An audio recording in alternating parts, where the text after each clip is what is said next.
Guys, this is Giovanni. I'm here with Victor today. And the biggest question I have for Victor really is why you agreed to even do something like this. Because I put a post out and you reached out. What's your reason? Um, well, one, it's curiosity. Yeah, I hung out with this guy, a mutual friend of ours, and she was just telling me about how he got drunk and then just kind of spouted out all these feelings for her and all this stuff. And in my mind, I'm just thinking, oh my God, man, he's a friend of mine. I could have advised him or consulted him a little bit to give him a better approach to how to do that. So that kind of put into my head, like, man, I think there's some advice or maybe some wisdom I can offer people that to make what to me are kind of like simple kind of tactical errors when pursuing somebody. That's awesome. That do you feel frustrated that you want to like just put this out there, or are you just being charitable, or maybe a little bit of both? I mean, I think it's a touchy subject. It can come off kind of presumptuous to be like, hey man, you don't know how to talk to girls. Let me teach you, kind of thing. That's not really what I'm trying to do. I just feel like there's plenty of people out there that they're reasonably good guys. It's just a matter of approach that tweak here and there. They can have different outcomes in their love life. I'm sorry because I usually research my guests really well, but you're the type of guy who you have a great career, you figured out your dating life, but you're not like public in a way. Like you're not a dating coach, you know what I mean? Like you're not writing a bunch of stuff, but you're someone who's figured this out kind of. Did you figure it out on your own? Yeah, I would say, I didn't, to be honest with you, I'm 42 now. Yeah. I'm about to be 42. I hadn't really engaged in serious dating until like my late 30s. Prior to that, in my 20s, I was always in pretty much long-term monogamous relationships. And so in some ways, I'm kind of a late bloomer in terms of dating, but I also feel like the age at which I got into it was kind of interesting as well, in that I had certainly more life experience as somebody in my late 30s than probably most people who were dating in their early to mid 20s. Were you always good? Like growing up, were you always good with girls, or were you not? I would say no. I would say that when I was younger, I was extraordinarily shy. A lot of that came, I was born in the States, but I lived in Taiwan from 1 to 5. And then coming to the U.S. at 5, I was kind of an outsider. And there's always kind of an essence of Americanism that I felt like didn't fully understand, didn't fully grasp, or wasn't really a party to. And it wasn't necessarily that I was being discriminated against. It was just a very internal thing. And over time, I managed to kind of shed that. And mainly what it was for me, I think, is to have developed a very accurate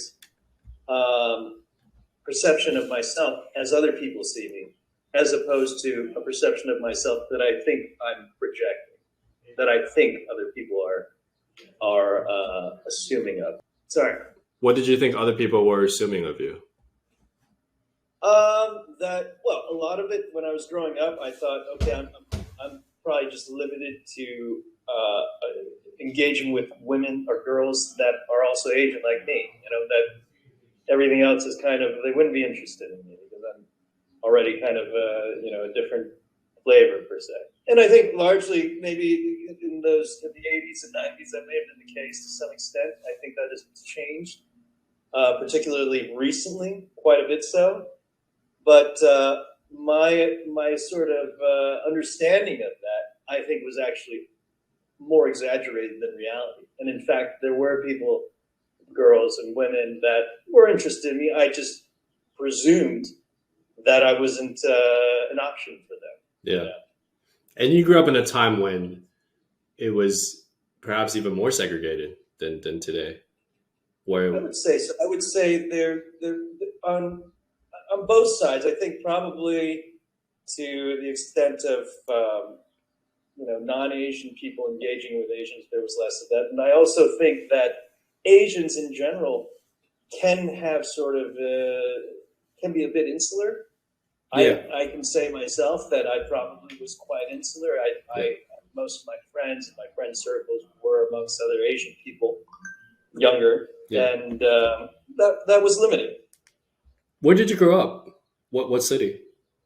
I grew up I was born in a town called Morristown, New Jersey, and Yeah. then I lived in Kaohsiung, Taiwan, which is in the south of Taiwan, Yeah. from 1 to 5. Yep.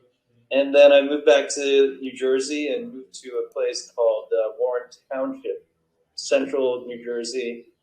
Not a huge population of Asian people, so I was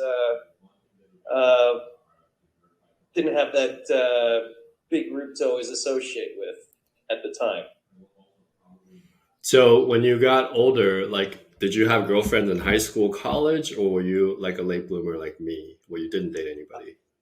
I dated very, very not seriously a couple girls in high school, but it really wasn't until college that I had a serious relationship. It was my freshman, yeah, sophomore year. Sophomore year, I had my first serious relationship, and it's kind of that's when I started dating. Basically, Asian girl, non-Asian girl? Asian girl. Asian Okay. girl. She was Korean. Was there a point where you started dating non-Asian girls, or did like when did that happen, or It's did you never think about it that way?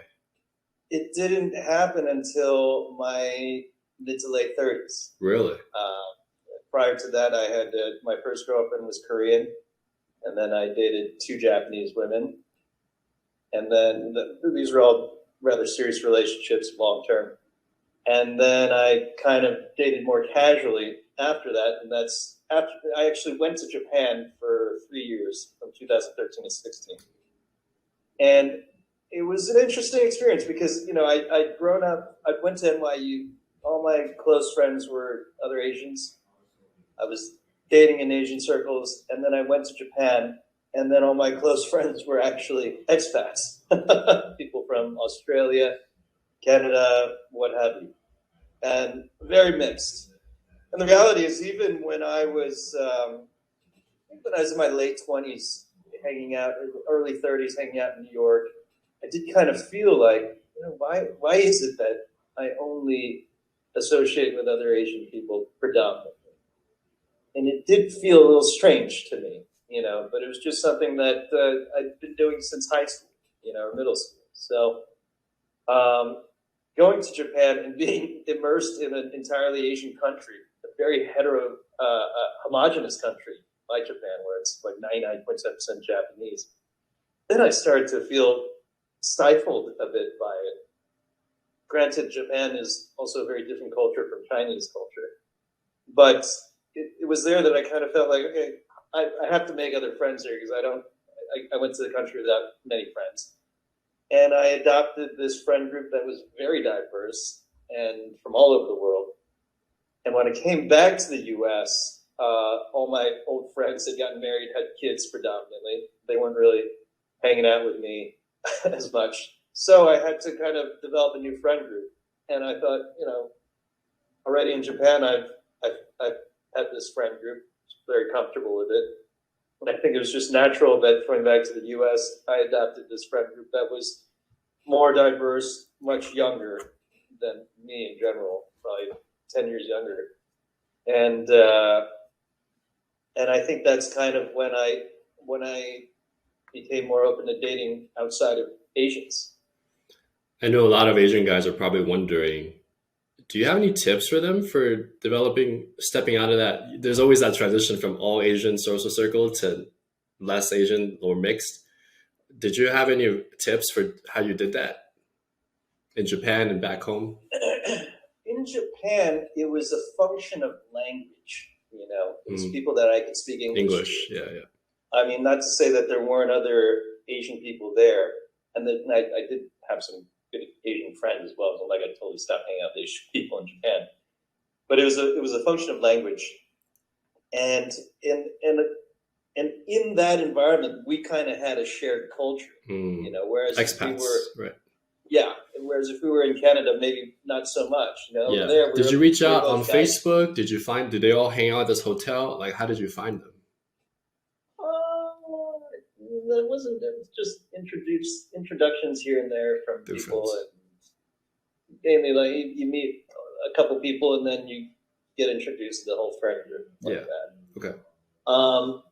In New York, when I came back, I became I was introduced to a DJ friend.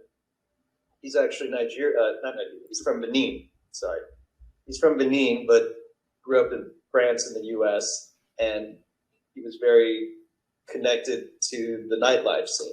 He was always DJ, and so it was through hanging out with him that I kind of adapted a new friend circle in the U.S. So it was, I wouldn't say it was so much, yeah, it was to get to know these people over time, social media for sure.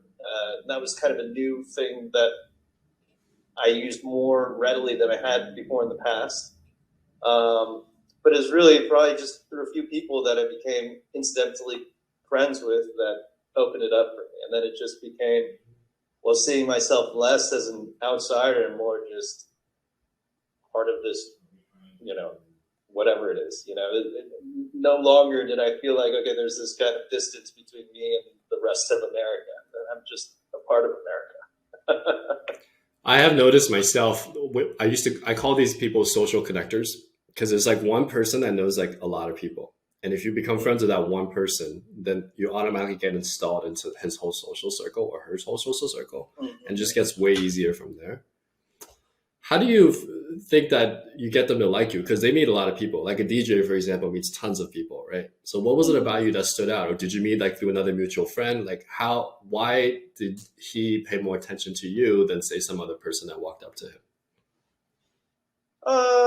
I think you know, I think how he and I connected early on is, I'd come from Japan, from spending 3 years in Japan. Hospitality is a huge thing in Japan. They have something called omotenashi, which is something that kind of everybody in Japan understood. This sort of the kind of care you put into making somebody feel special or comfortable when they come to your home, Yeah. when you serve them something. Pride and service. Yeah. Yeah, Yeah.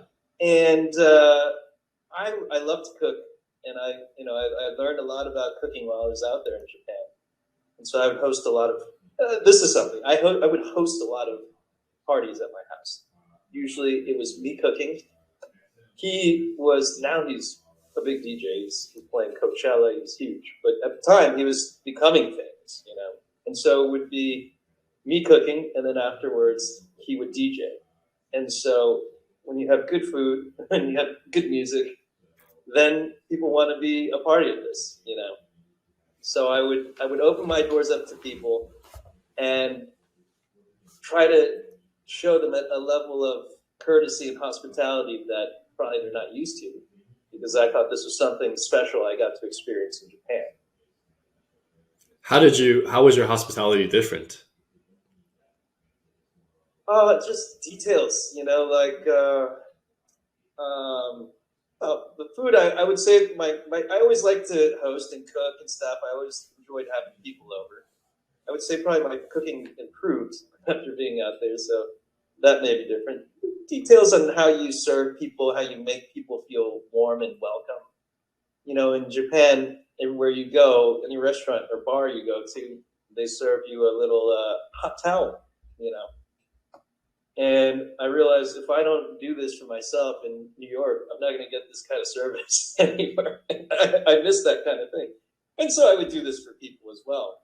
And I think a lot of people have kind of maybe there's something that prevents them from taking that step. It could be their ego, it could be pride or something. Why am I like becoming so servile? But to me, it's a form of self-expression, and and I think it's something that people can sense from me pretty easily, is that I don't I don't like to have a big ego, and I don't like to project that at all. I enjoy. I'm proud of myself and my achievements, but I like to have humility.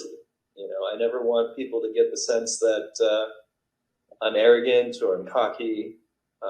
And when you can establish that, and you also project that in social media, the interaction, whether it's with a guy or with a girl, is a lot more direct.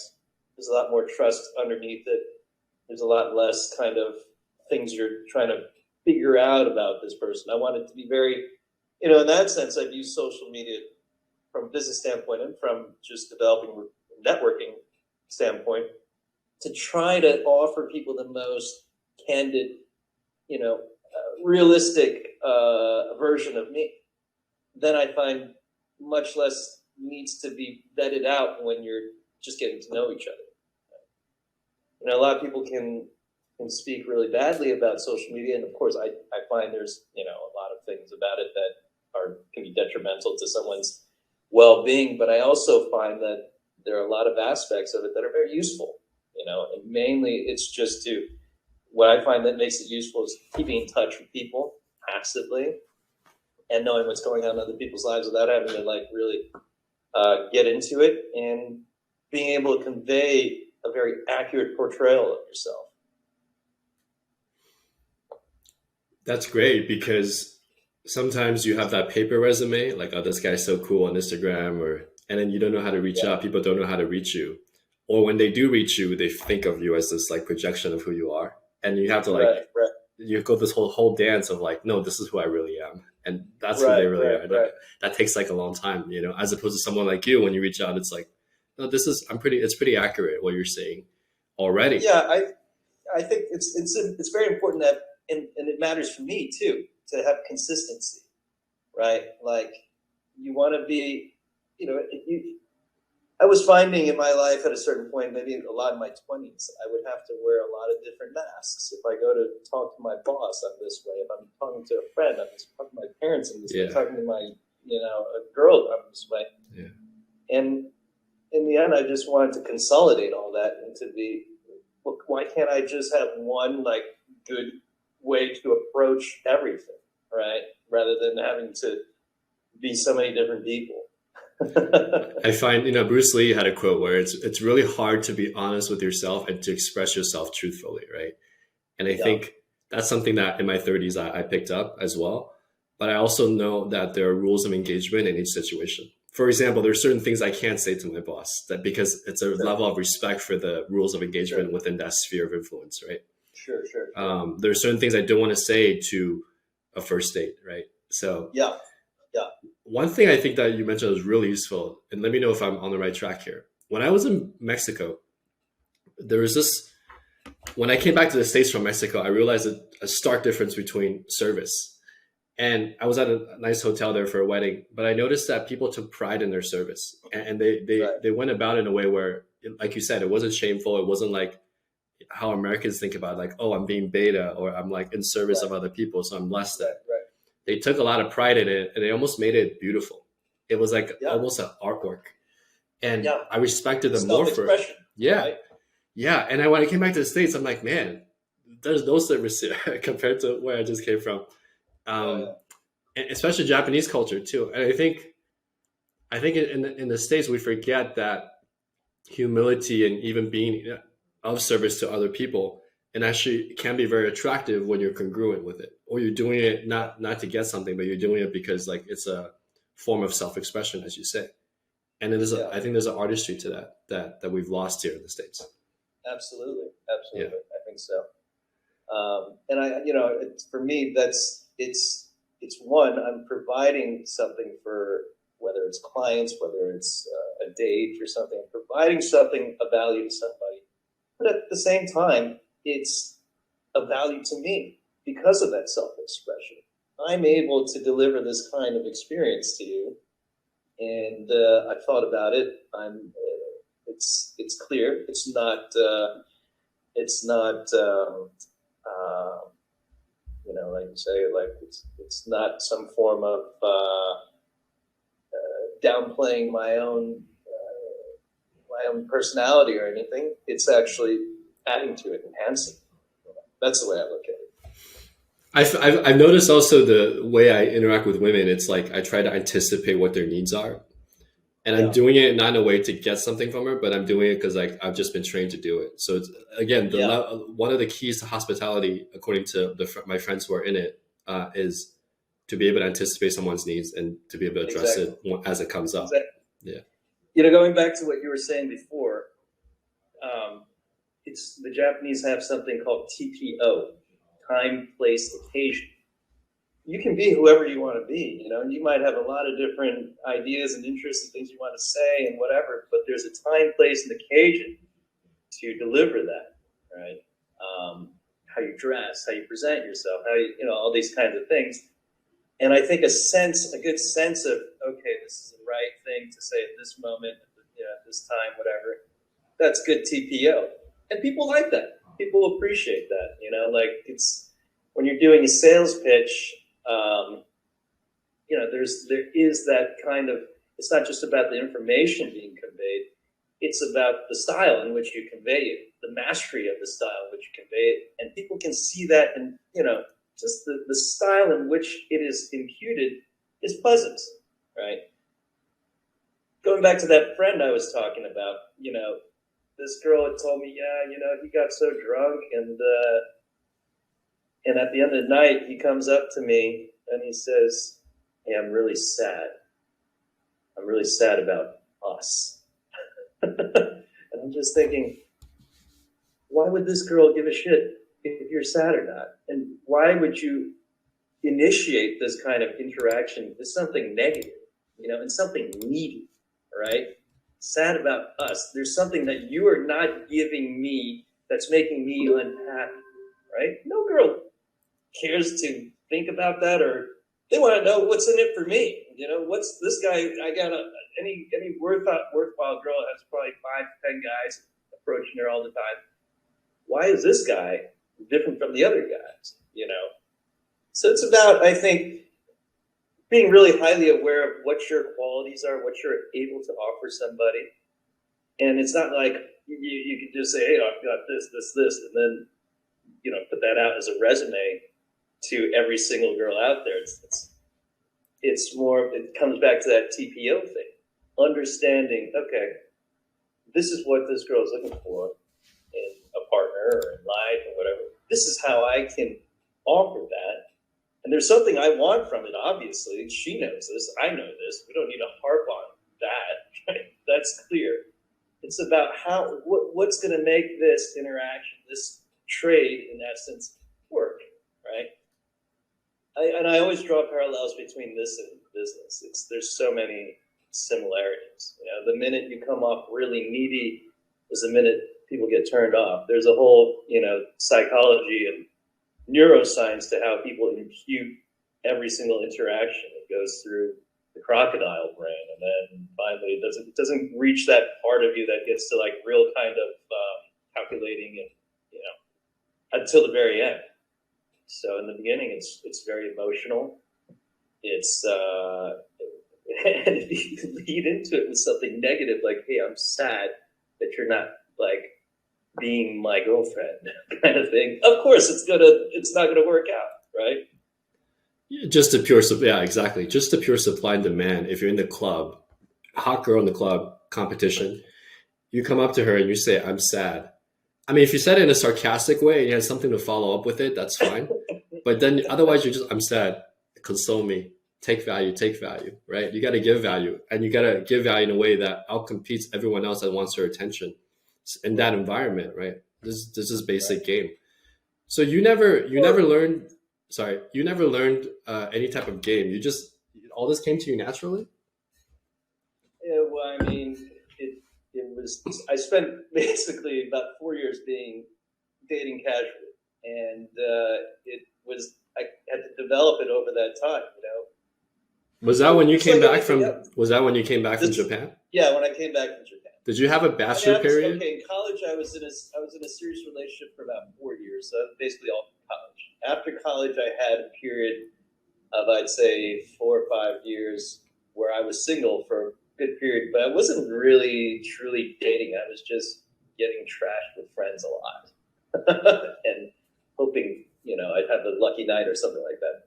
That characterized it. Then I was in a relationship for about 6 years, and then another one for 3 years, and really not much of a gap in between those. So finally, when I came back to New York, I was like, okay, now I've got the next one. I'm 36 now. I should really look at getting married, but I got to make sure I find the right one. And so, yeah, I had to kind of develop. There were a lot of new things. There's Tinder, which wasn't really a thing in Japan at the time, and ultimately, I would say Tinder, Raya, these kind of things didn't yield in anything that fruitful in terms of a good relationship, but it just gave me a platform to go and try different techniques and different ways of approaching women.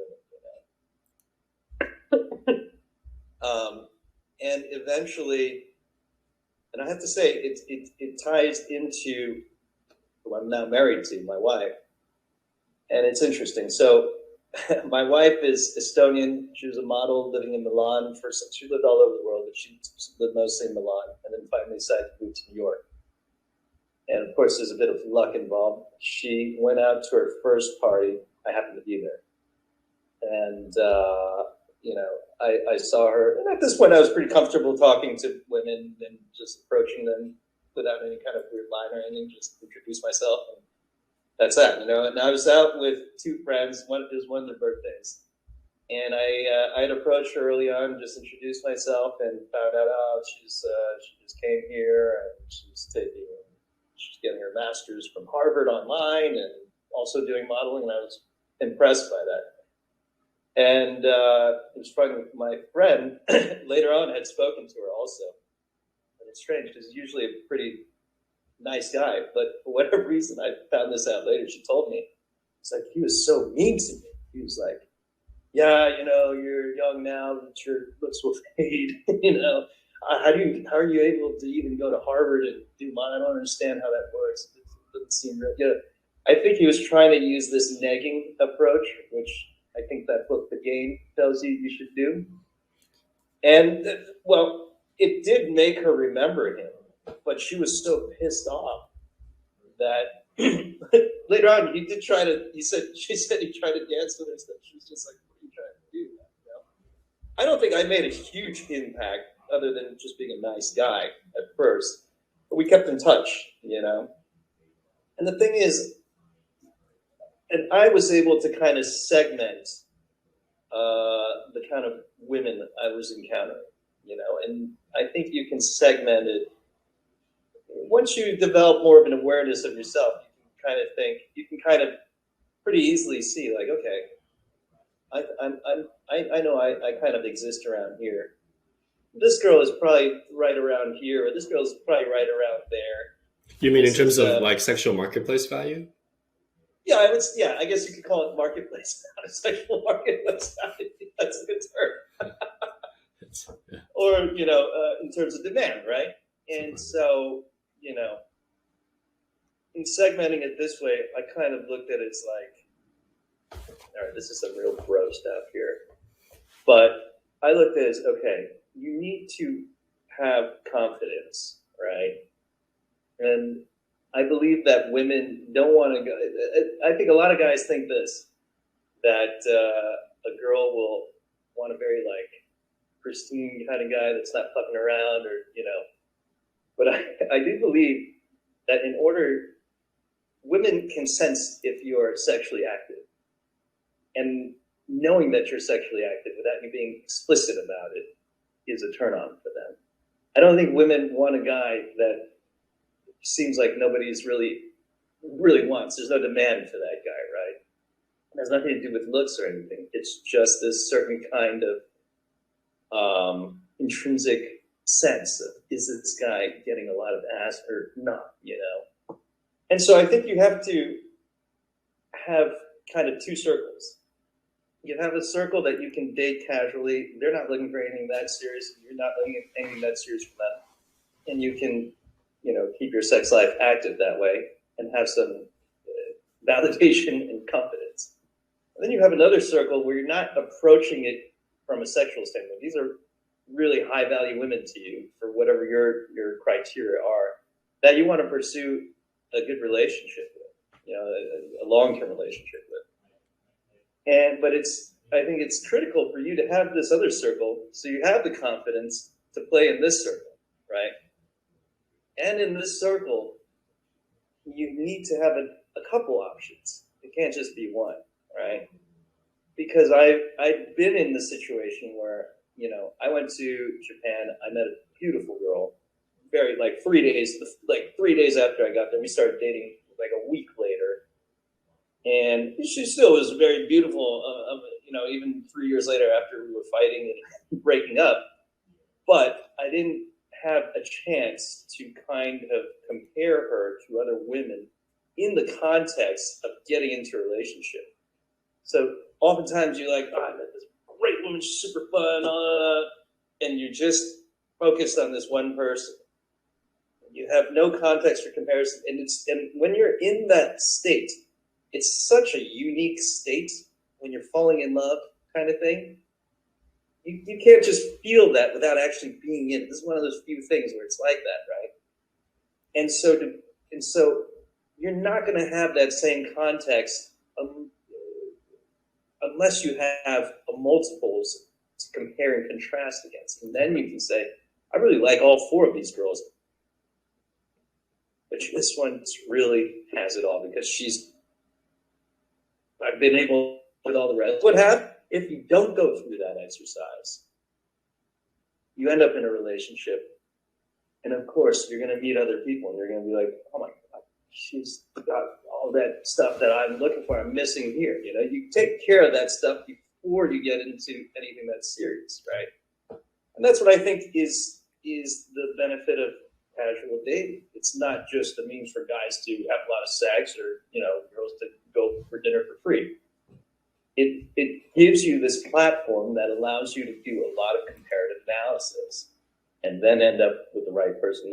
I actually, the only reason why I would talk to you now is because I feel like I've completed that. I'm in a relationship now and I'm married, and I absolutely feel like this is the perfect match for me. Like if I tried harder, I wouldn't find anything that much better out there. Yeah, that makes perfect sense. I think a lot of guys are wondering, how did you figure out that segmentation? How were you able to date all these girls casually? Was there a method you used? Did you just go on Tinder? Like, what was it that you did? Yeah, I mean, in the beginning, there was a lot of Tinder, is going to a lot of parties, meeting people at parties, going to the right parties, and hanging out with the right set, and like more interesting people. I think with my wife, so we met at that party, and that whole thing with my friend went down, and we kept in touch after. We started dating about 2 months later, but in that time, I knew, okay, she's blonde, she looks like a Viking goddess. There's probably tons of guys trying to do the same thing, Hey, go on this trip with me. Hey, let's go to dinner. Hey, da da da da da da. And if I go down that path, I'm just going to be just like those guys, Maybe it's another girl, I would take a different approach and be more aggressive on being romantic. But I felt like with her, one, I did find her genuinely interesting. I did want to have an actual friendship with her, so that's an important kind of thing to have baseline. You don't want to end up in a relationship with someone you didn't want to be friends with anyway. You just thought she was hot or something, Yeah. So there was that, and I didn't approach it so heavy. And so we would go to yoga, we would do things like that, pretty simplistic stuff, nothing like, super romantic. And that gave her a certain comfort level with me that in the end I was correct. All the other guys were just trying to date her or sleep with her. And girls automatically have a way to ignore this. If they sense this, automatically, okay, I'll block this guy, make ghost this guy, But then, of course, you have the problem of, you might get friend zoned that way, right? And so she didn't know how to segment me necessarily. And here's the thing. This is actually kind of an interesting. It was actually a very formative experience for me, and probably what ended up sealing it with me and her. We had done yoga that day, and then I went to this party at this place at this hotel, and I happened to see her there, and she was with another guy, this French guy. And initially, I thought he was gay, so wasn't so worried. I was into her, but and later on, and I was at this time, I was also preparing to do an ayahuasca ceremony. So I don't know if you're familiar with ayahuasca. I am. It's drinking this kind of liquid from vines and leaves from South America that gives you this kind of intensive therapeutic trip for 10 hours. It's like having 10 years of therapy in 10 hours, basically. Anyway, I wasn't drinking. I was preparing to do this. You have to go through this whole cleansing process, detox, before you do this thing. And later on, I see her making out with this French guy. And I'm like, well, I thought he was gay. This makes me feel really weird. I don't know how to, do I just leave? I felt all, uncomfortable about it, right? And I had to do this big ayahuasca ceremony the next day. So I laughed, feeling kind of like, oh, this is going to fuck me up for this, this mental thing I'm about to take on. But actually, it was very, very enlightening in a way, because I went into that trip and I thought, wait a minute, what does she actually owe me? Nothing. Why? What obligation does she have not to make out with somebody else? What obligation do I have to not make out with somebody in front of her? Why am I creating this kind of construct for myself that doesn't even exist for her, And two, I started thinking, I have this notion that I have to be very secretive about who I'm dating with other people I'm dating. They have to think I'm only dating them. And obviously that's not true. And it's not the case for them, too. I'm sure if there's somebody of high value, they're dating multiple people. Why do I have to make that such a hidden thing?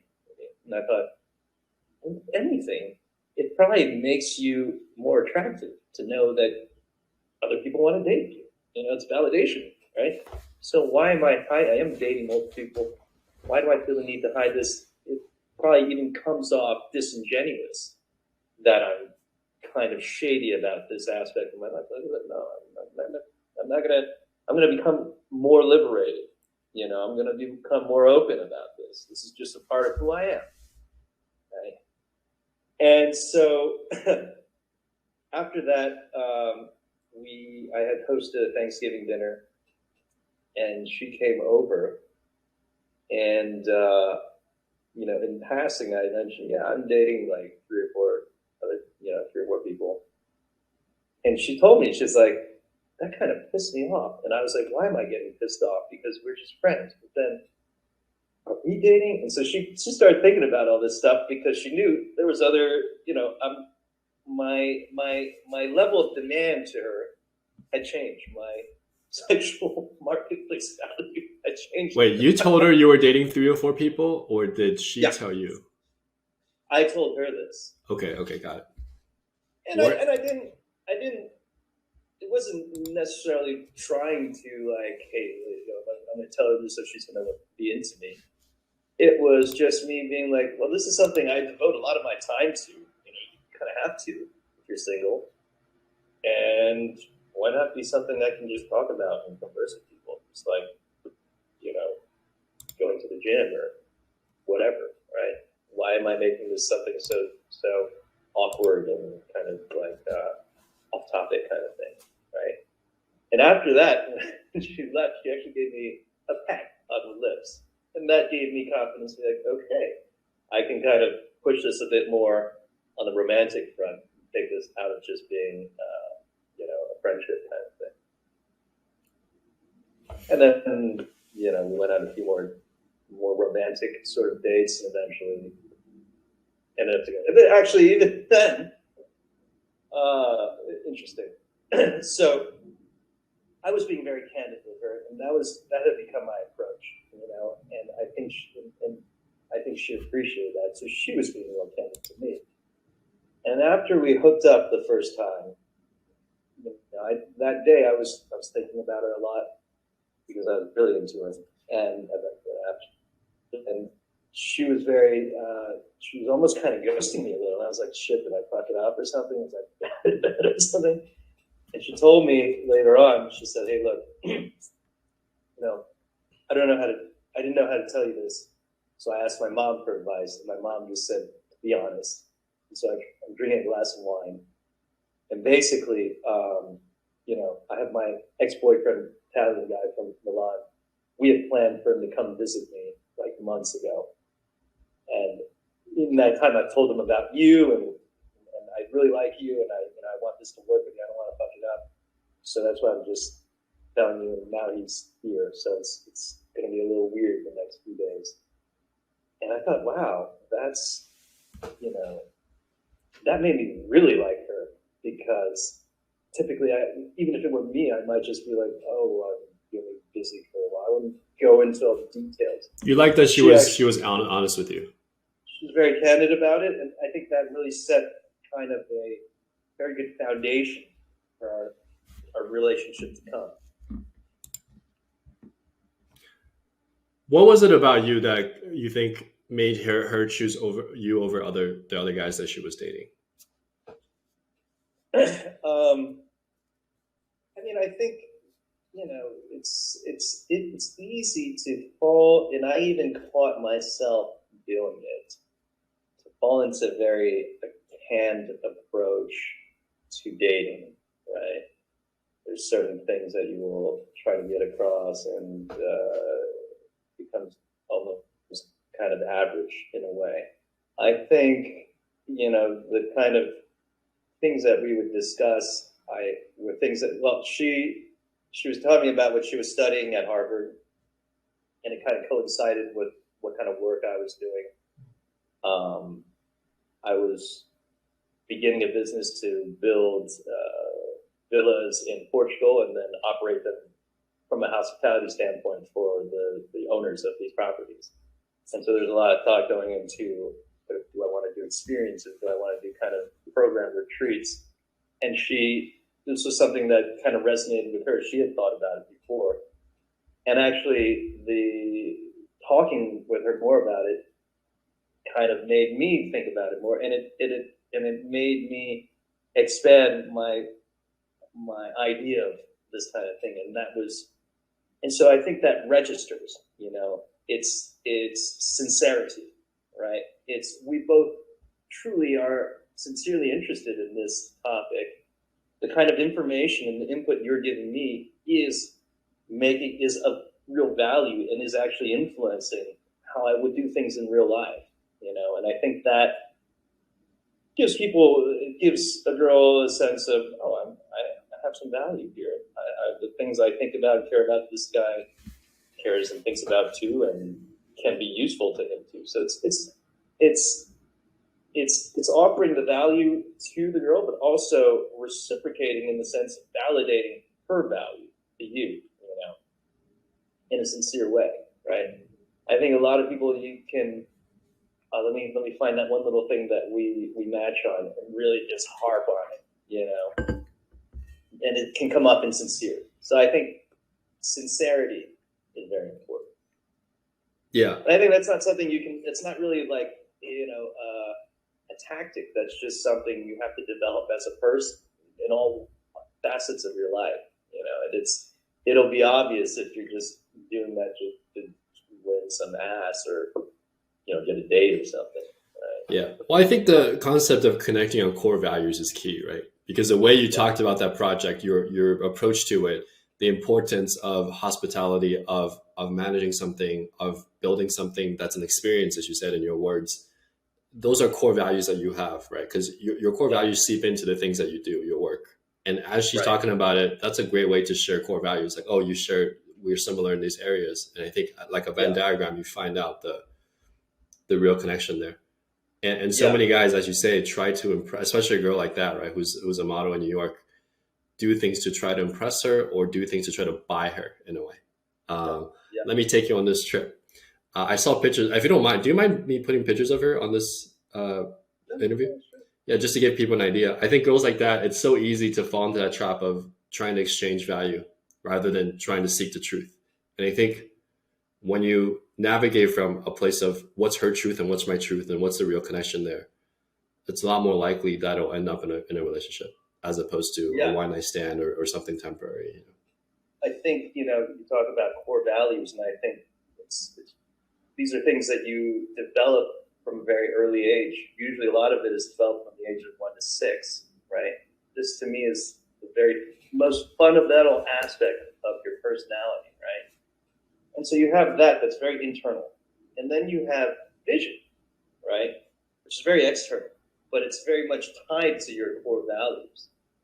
And so when you can align with somebody on your core values and also the vision, what's very internal, what's very external, these things align, you can feel it. Even just talking to you, sometimes I'll get chills when you say something that makes me feel like, wow, we really are on the same wavelength here. That's a good feeling, right? And it's real. So the more you have with that, it can't really be. It's not really. It's a lot of it's just by chance. Does this person really, have the same values as me? Do they have the same vision as me? Doesn't always match up, and those things match up. Totally. And sometimes you don't match up on all the core values, but you match up on one or two, and you're like, that's enough for me to move forward or to know how to move forward with them in a way that's comfortable with my core values, right? Yeah. Um, I know everyone's gonna ask this, so I have to ask: is that a stripper pole behind you? Is Yes. So, what does your wife think about that? I mean, that was her Christmas present. It's really a Christmas present to myself. Wait, she gave you that as a Christmas present? No, she started taking pole dancing classes, Okay. and she used to do a lot of dancing as a kid, and so she didn't really done anything like that. And then she started doing these pole dancing classes and got super into it. And I'm thinking, well, that's great, but like, I'm not going to be a spectator in your class. I'm going to go to some recital or something to see. I'm curious what that's like. So I got through that for Christmas. Really, a Christmas present for myself. But it's been a lot of fun. It's really another art form. It's another self-expression. Do you guys live together now? Yeah, we live together. How long were you dating before you got engaged? Or We were dating from 2019. We got engaged a little. Let's see, 2000, yeah, 2020. We moved in together. We got engaged maybe like a year after we were dating. We moved in together maybe 3-4 months later. so, do you feel like that was a healthy progression of how things were going? Yeah, I mean, I think anytime you move in with somebody, you're going to, it's going to have an impact on the relationship. Hopefully, for the better, but you're going to find out a lot of things about that person, and they're going to find a lot of things about you, and that's the whole point, right? Yeah.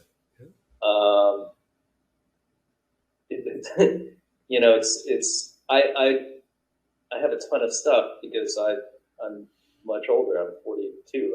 I've accumulated a lot of things over the Oh, years. you're much older than her? She's 26. Wow, that's a big age So we have gap. a 6-year age Yeah. gap, yeah. Yeah. But strangely, that never. There's certain things that come up here and there that, like, wow, yeah, this is like a generational thing. But in essence, it never really. I never felt like I'm dating somebody super much younger than me. She's pretty mature for her age. I think because she got into modeling very early on at 15, so she'd already had like. She's seen all the crazy stuff. Yeah. Yeah, Yeah. she's had access to all kinds of stuff. Yeah. When you talk about people buying other people's time, sometimes girls literally just get paid $1,000 just to come and hang out on a boat or at a club or whatever. So they've seen that too, where it's just a literal exchange for time and money. Nothing sexual, just for their atmosphere, right? The fragility and the power of beauty, so to speak. You really Yeah. see that as a model, full on. You see the good side and the dark side of that. Yeah. I have to ask. I'm so curious. You must have talked to her about this. Was she into Asian guys before she met you? or I it would am just her. I'm her first Asian friend, and Asian, even American friend. I'm the most American friend she has, ironically. She said she never really considered it before, and she never looked at me as an Asian person per se, and I think I would say part of that is just because I feel I've transcended race in that sense in a way. Yeah, obviously I'm very Chinese in a lot of ways, in that I speak the language very well. I've spent a lot of time in Asia, not just Japan, but Taiwan and China. I have a great appreciation for Chinese culture. But I got to the point in my life where I felt like, well, I'm spending most of my time in America.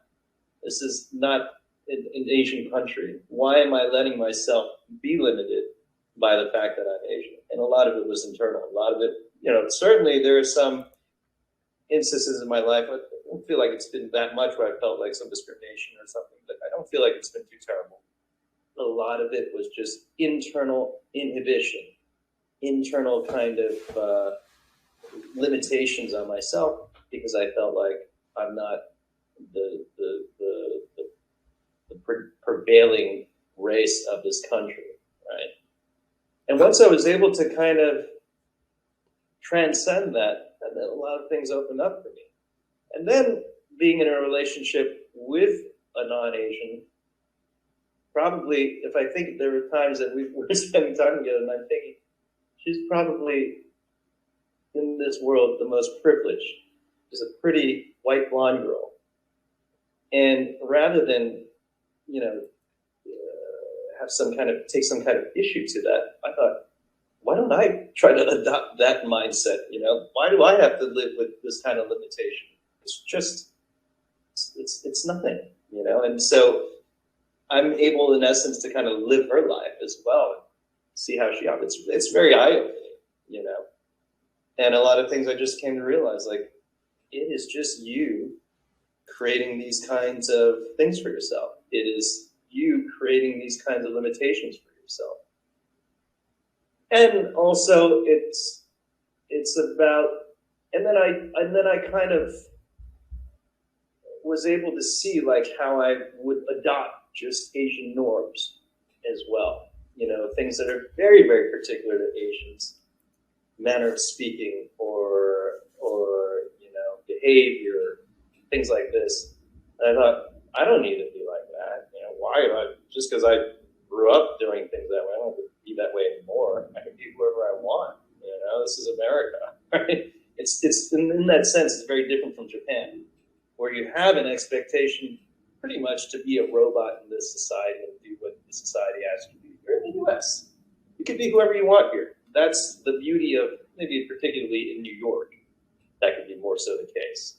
But ultimately, it's been kind of a journey into liberation, and being with her has brought that out more in me. And for her, I think she's gained a different kind of understanding of Asian culture and picked up some things herself that are useful for her.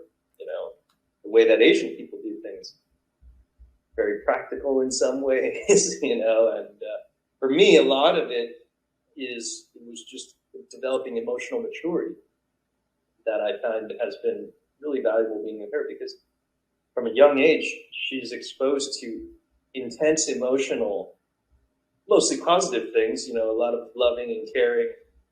That don't necessarily happen in an Asian household. It's maybe speaking stereotypically, but at least in my household, we didn't do that so much. We're not so huggy. We're not saying love you and all this kind of thing all the time. That's right. And it's even, I would say, given me a new approach to my family life and how I treat my parents and sister, and being much more love oriented. I think a lot of it, as an Asian, you grow up more on the side of fear. Yeah. Am I not going to get a good job? Am I not going to do this? Is that guy going to be better than me? Yeah. And Asian parents can instill in you this intense sense of competition, right? You go to a piano recital, you have to win this competition, this kind of thing. And so you have Asian guys, and this is something I've in hanging out with a non-Asian circle, I've noticed this. Amongst an Asian circle, everybody's very competitive. This is the way we're taught, and I went to business school, even more competitive. And all Asian guys like Asian girls, right? Because they don't know how to go after anybody else. So then the pool is very, very limited. And so it's more competition for this smaller pool. I mean, I was hanging out with, young white dudes. They're like, they want Asian girls too, but they can want anything they want. There is no limitations. There is no competition. And it's much more supportive, in fact. I feel like hanging out with Asian guys, it's always like a little one-upsmanship kind of thing. But with this other group, it's more like, hey, yeah, which is great. It's very more of a supportive network.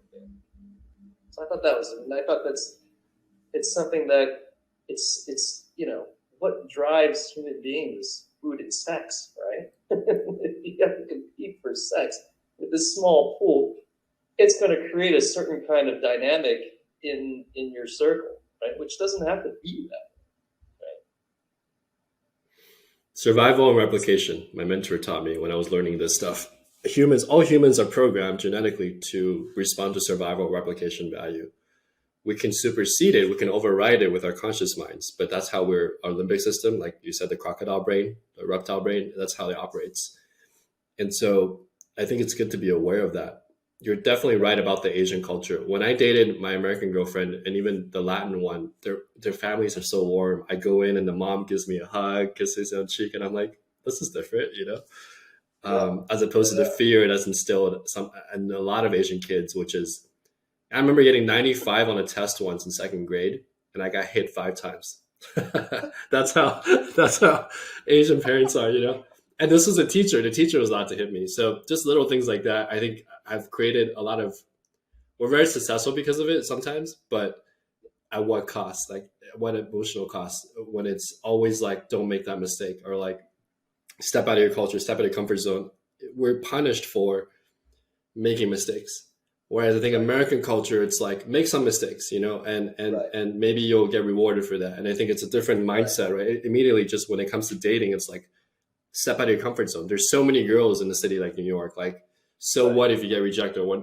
Even if I get rejected a couple of 100 times, there's so many girls in New York, and so many opportunities. And that's something you learn too. It's as a guy, you just gotta be able to get comfortable with rejection.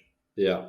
That's right. You get rejected by girls that clearly are beneath you, but that happens too. That shit happens, and you just got to be like, hey, to some degree, it's a numbers game. Yeah, it is. And you're gonna the rejection ratio is going to be higher for a guy than it is for girls. Yeah.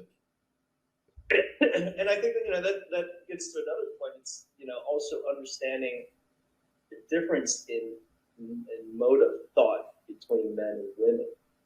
Men are very linear thinkers, very practical. A to B to C to D, right? Women are more like everything is connected to this. It's not so linear. It's more, I used to have a better word to describe it, but they can think about what women are like in nature. They're like water and wind. They adapt and they flow. Men are more like trees with roots in a rock. We're more stable in our nature, right? Masculine, feminine. And so the way we respond and interact with life by our very nature, if we're in tune with it, is different. Yeah. Not everybody, it's not homogeneous, but it's there. Yeah. I want to ask you one last question, which I'm really curious about, because this deals with the idea of jealousy and whatnot. When you have a hot model girlfriend, right? And I know sometimes there's competition, or you get used to a certain level of attention that she gets. How are you handling that? Does it affect you at all, or is it just like you just like don't care? I mean, I dealt with jealousy in my first relationship, and so I try to have a good way of dealing with it. And what happened there was, we were fighting a lot because I was really jealous of this guy. And then one day I find out this guy doesn't even exist. It was just a guy that she made up through a year and a half of arguments just to make me jealous. And I realized how manipulated I was, how stupid that was. I'm getting so angry over something that's not even real. And then from that point on, I was like, I'm not going to get jealous anymore.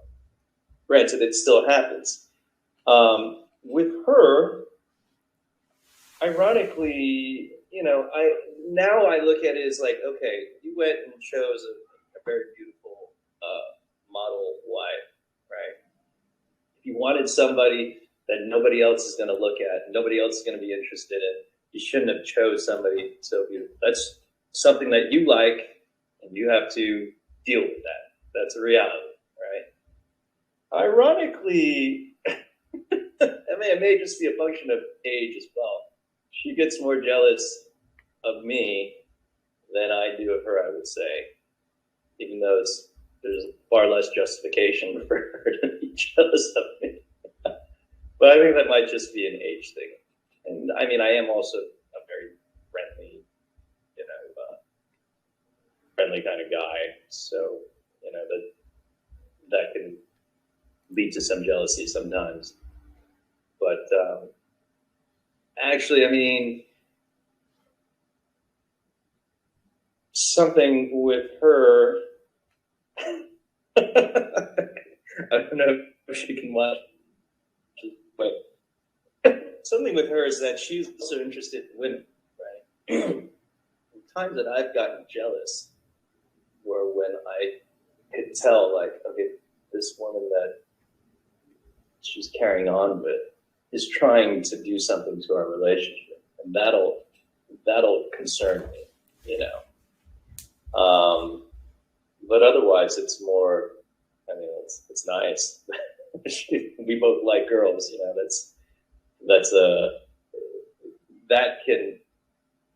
that actually opened up our relationship quite a bit. In that there are a lot of things that I would never say to her or never share with her, but because I know we both have this kind of thing, and we're both on the same page on that, I can share a lot more. I don't have anything to hide. I'm not afraid to say, hey, that girl's really hot. Like, yeah, she is, kind of thing. And that's a lot. That can be a lot, but it can come with some headaches too. You have predatory women in the picture. I had a girlfriend who liked girls, and I was like, go ahead. I don't really, it doesn't bother me at all. But then also, then because of the communication that we had, the level of communication we had, it was like, should we experience that together? So then that became like a different topic rather than me getting jealous or whatnot, Yeah. I mean, it can. I recommend it. I think it's great. I think it's just another. There's so many things that a guy and girl can relate on, and if this can be one of those things, it's nice. Victor, thank you so much. I don't want to end on like threesomes. What's one advice you can give Asian guys that are still stuck in their head? Like one thing you can say to them that might change their mind, if anything. I think I look at myself and I have no qualms with the person I've been all my life. But I look at myself when I was in my 20s. I look at myself when I was in my 30s. I look at myself when I was even in high school or college or whatever.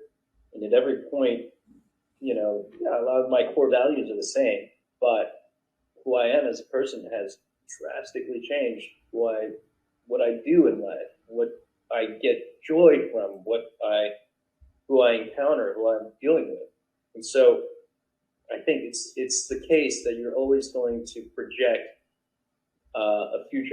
a vision of your future self based on the past. Normal, right?